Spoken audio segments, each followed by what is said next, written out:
Desde la Loma del Ángel, en La Habana, Cuba, te doy la bienvenida con Género, un espacio que promueve el diálogo y la equidad entre todas y todos. Soy Maisel Bello Cruz y ya te invito a que te mantengas con nosotros. Hoy en nuestro tema en perspectiva estaremos hablando de las mal llamadas violaciones como terapias reparativas. En Batallas por la Equidad te mostraremos la lucha contra la cultura de la violación que llevan a cabo mujeres de la agrupación Rompiendo el Silencio. Y en Cultura con Género, a través de un documental keniano, te contamos la historia de una sobreviviente de violación colectiva y correctiva. Las imágenes fueron grabadas y todo el mundo pudo ver la agonía de esa mujer de 38 años que ante su hija gritaba «No quiero morir». Esta semana se ha celebrado el juicio contra su exmarido y mujeres de todo el país se han concentrado en las puertas del juzgado de Kirikale, en el centro de Anatolia, para pedir justicia. Pero el caso va más allá. En 2018, según la plataforma Stop Feminicide, un total de 440 mujeres fueron asesinadas en Turquía. Para ellas existe una negligencia política que provoca el aumento de muertes en pocos años. Los políticos no muestran el suficiente valor político para parar los feminicidios. No los previenen. Incluso sus actos hacen que los feminicidios aumenten y sean normalizados. El mes pasado, solamente en 30 días, murieron 53 mujeres en Turquía. Si la Convención de Estambul se estableciera de forma correcta, el número de feminicidios descendería y muchas de las mujeres asesinadas estarían vivas. Turquía es miembro signatario, pero no se aplica.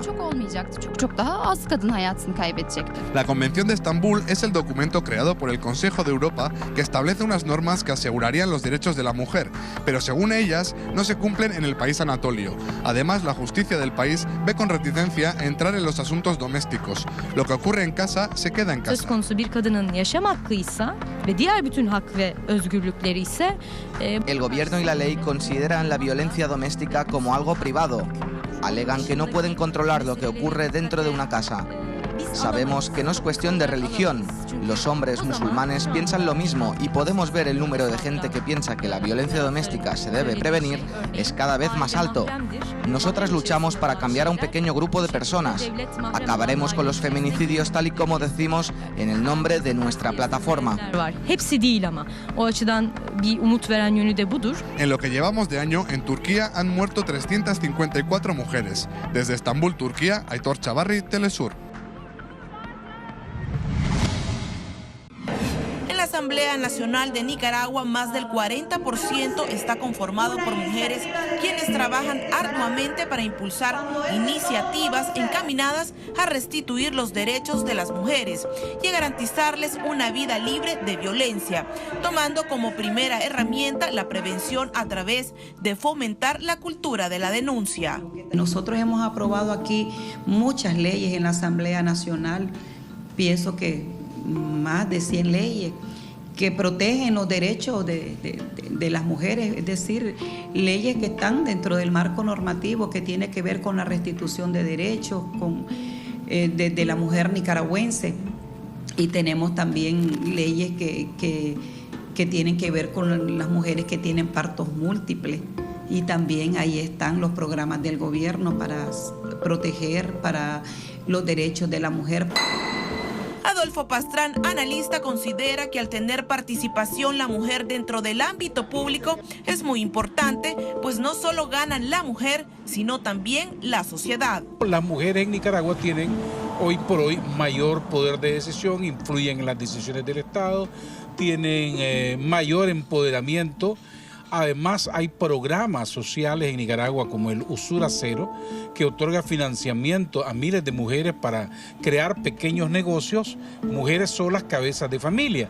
Entonces, eso nos está ayudando mucho a que en realidad haya una justicia social en Nicaragua y que se reconozca el papel importante de la mujer. No es como antes que parecía. Yomari Díaz, delegada gubernamental, asegura que las políticas y estrategias impulsadas por el gobierno del presidente Daniel Ortega desde desde el año 2007 han dado resultados positivos con la incorporación de las mujeres a los diferentes proyectos y programas del gobierno. Y nuestra principal política pública es generar valores positivos, valores de respeto, valores de tolerancia en toda la comunidad. Eso hace también que nosotros logremos y alcancemos la equidad, porque lo logras también con valores de respeto, etcétera. Entonces tenemos nosotros en el segmento social, ¿verdad? Una atención, una política pública que te hace que tengas ese efecto. En la parte económica, en la parte productiva también tenés una estrategia pública que te hace que puedas tener impacto directo, ¿verdad? Y efectivamente lo hemos logrado después de 10, 12 años de trabajo, de tener una diferenciación. En los análisis se hace y se ve claramente la reducción de la pobreza. Dentro del plan de desarrollo humano que impulsa el gobierno de Nicaragua con el fin de hacer llegar la restitución de derechos a nivel nacional, se ha establecido que la mujer tenga participación en espacios públicos y políticos. Precisamente, ellas ocupan el 58.8% de los cargos. María José Díaz, Telesur Managua. Hoy en nuestro tema en perspectiva hablaremos de un fenómeno que realmente sorprende que todavía puede existir en este tiempo. Nos referimos a lo que muchos llaman terapia de conversión, que no es más que una violación o crímenes de odio que se cometen con el visto bueno de científicos, políticos y religiosos. Veamos en cuáles países aún se cometen estas horribles prácticas.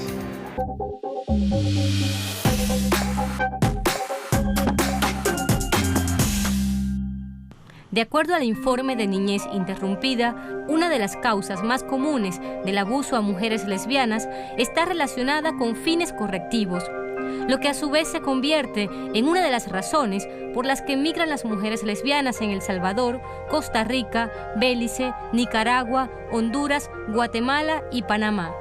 También en países como Perú, Sudáfrica, Zimbabue, India o Ecuador, las llamadas violaciones correctivas, agresiones individuales o grupales, se ejecutan de manera repetida si la mujer no accede a curarse de su homosexualidad. En el caso de Sudáfrica, aunque también es conocida como la Nación Arcoíris, la organización Luleki Sizwe denuncia que en el país cada semana más de 10 mujeres bisexuales o lesbianas sufren las llamadas violaciones correctivas. Las chicas que son sometidas a una violación correctiva por familiares o personas conocidas manifiestan que la amenaza y el mensaje de sus violadores era que lo hacían para obligarlas a actuar como una mujer, y las que no son violadas son presionadas a tener relaciones sexuales con alguien del sexo opuesto con el fin de curar su orientación sexual o identidad de género.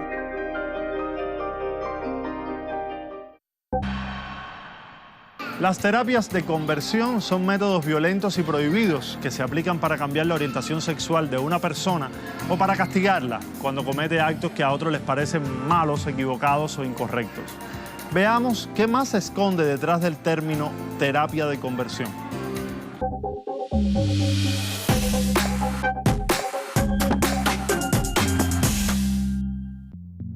La terapia reparativa, también conocida como terapia de conversión sexual o de deshomosexualización, es una práctica prohibida por la Organización Mundial de la Salud.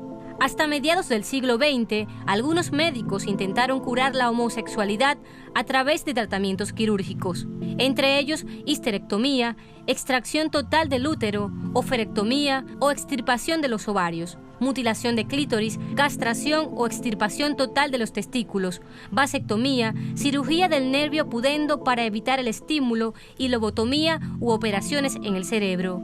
A estos métodos se sumó el tratamiento con sustancias para intervenir en los gustos o atracciones de la persona, el tratamiento hormonal, el tratamiento de choque farmacológico y el tratamiento con estimulantes y depresivos sexuales.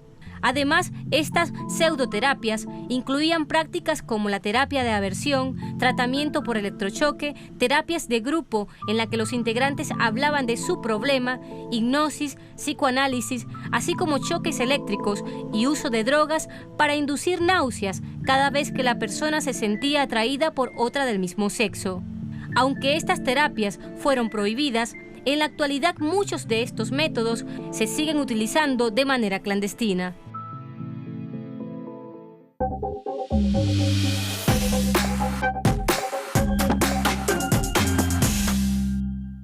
Las violaciones correctivas forman parte de la lista de métodos que se utilizan en las llamadas terapias reparativas o terapias de conversión, utilizadas por grupos fundamentalistas para combatir o curar a personas no heterosexuales por considerarlas enfermas, dañadas, pecadoras o inútiles sociales.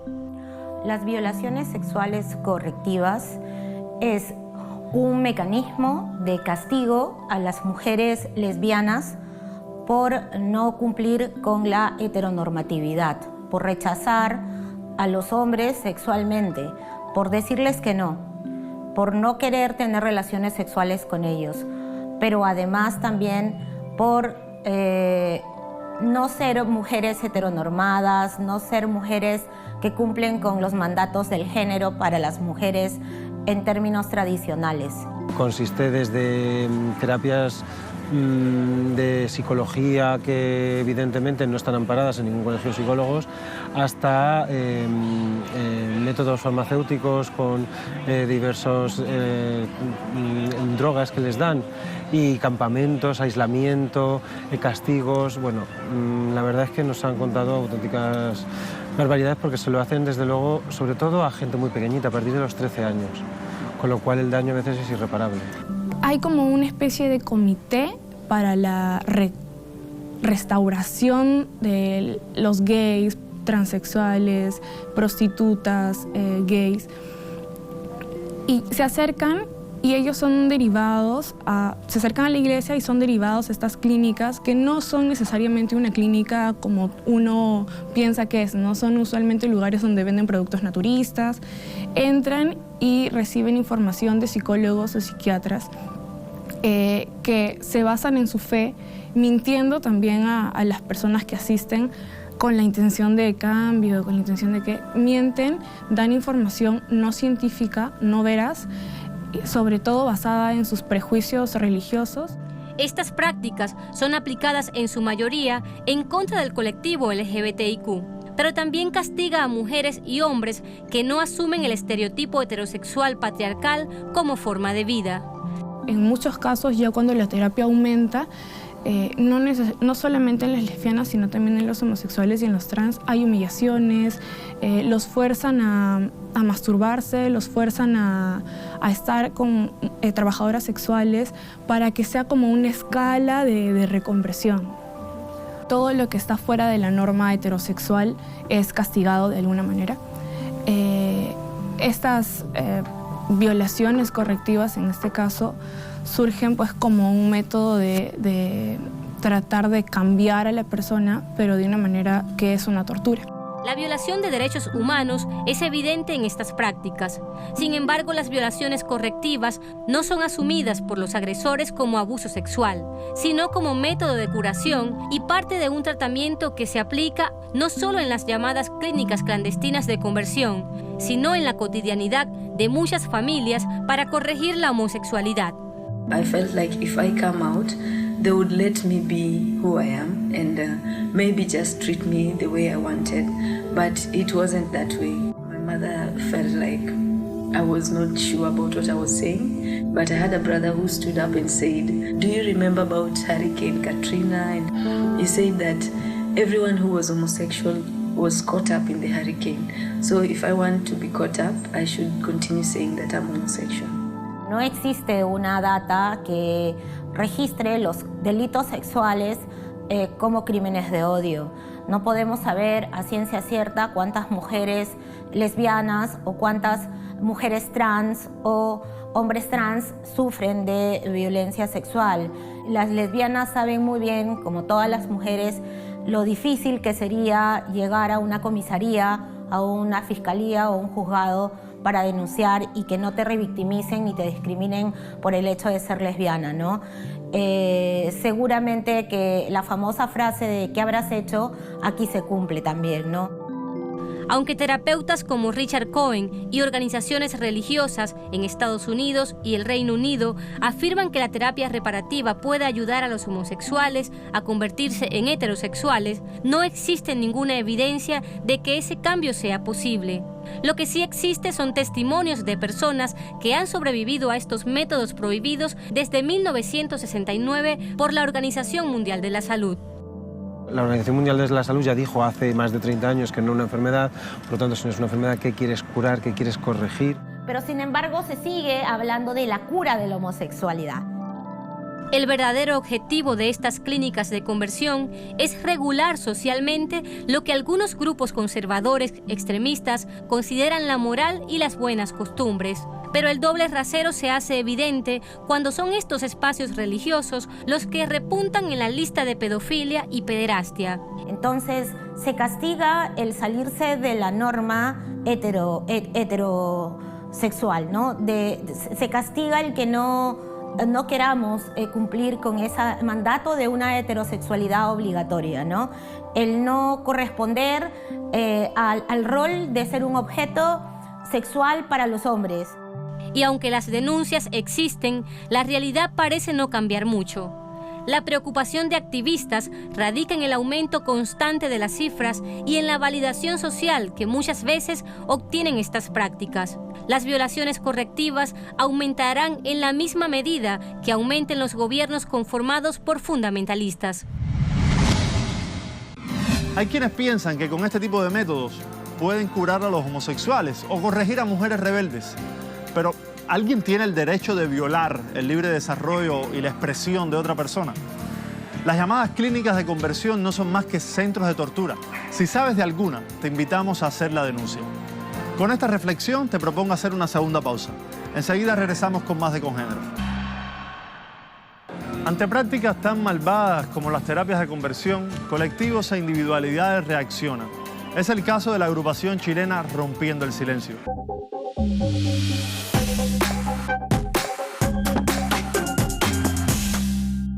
En Chile, la agrupación lésbica Rompiendo el Silencio presentó el estudio exploratorio Ser lesbiana en Chile, que muestra indicios de la violencia simbólica perpetrada a estas comunidades a nivel nacional. El foro contó con la participación de distintas organizaciones y personalidades políticas y mostró dentro de sus principales ejes la discriminación y la violencia que viven miles de mujeres lesbianas en los espacios públicos debido al acoso callejero. Estos estudios nos ayudan principalmente a conocer nuestras realidades, a no solamente tenerlas como una realidad que nos dicen, nos contaron, o parece que yo tengo una amiga lesbiana y me parece que ella ha sufrido tal cosa. Acá estamos diciendo con cifras, con casos reales, que esta es la realidad de esta población. Estas son sus necesidades, estas son, digamos, lo que ellas exigen y demandan. Además, asegura que las principales dificultades que tiene esta comunidad son la invisibilización de los derechos de las mujeres y la no aceptación en el entorno familiar. Yo creo que antes no se veían nomás, no se visibilizaban. Yo creo que siempre han existido, pero no se visibilizaban. Hoy día, como es tema y como la gente le está molestando a la mayoría, ya la mayoría no acepta esto. La prensa está tomando los temas que a la gente le importa, y a la gente le importa que a la hija suya lesbiana no la maten en la calle y que pueda estar tranquila, o a la hija de cualquiera. Yo creo que, y siempre lo he insistido, este país no es tan conservador. A este país le importan mucho más cosas de lo que la gente cree o nos quieren hacer creer. La organización recalcó la iniciativa por la importancia que tiene para crear políticas públicas a favor de estas comunidades que por mucho tiempo estuvieron invisibilizadas en el país. Yera Layo es una mujer keniana víctima de violación correctiva. Pese a esta terrible experiencia, Gerald decidió contar su testimonio para demostrar que las violaciones correctivas sí existen. Compartimos la historia de su vida a través del documental Now You Are a Woman.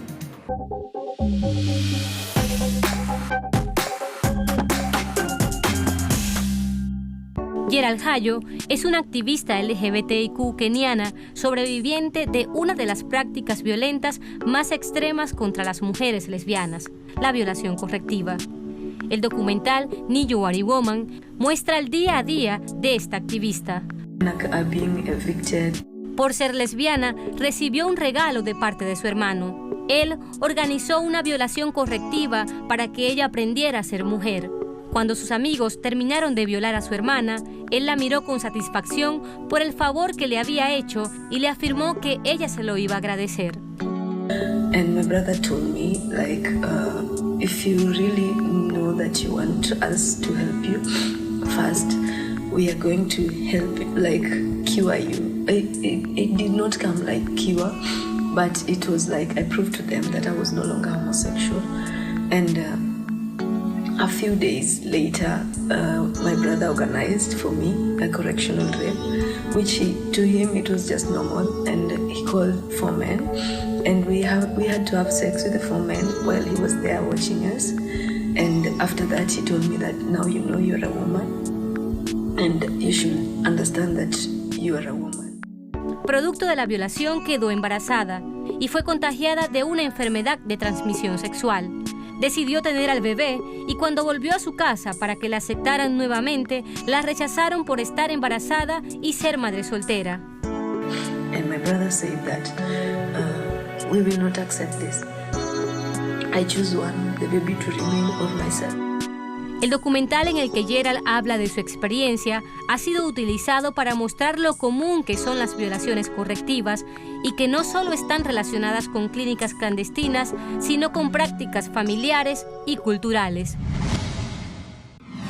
Y con este testimonio a manera documental nos despedimos. Recuerda que puedes seguir esta y otras emisiones en nuestra página web www.telesurtv.net, así como nuestro canal de YouTube Congénero Telesur. Te dejamos con buena música y hasta una próxima entrega de Congénero.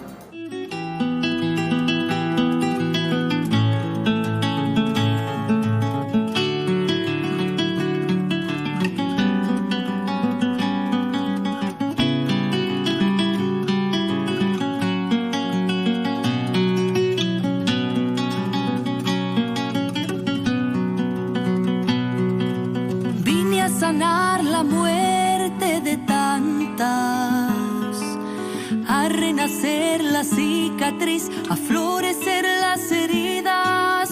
Vine a sanar la muerte de tantas, a renacer la cicatriz, a florecer las heridas. Y no tengo culpa ni miedo, nuestro canto curó y se hizo vuelo. Mi amor se forjó entre dolores, del repudio engendramos colores.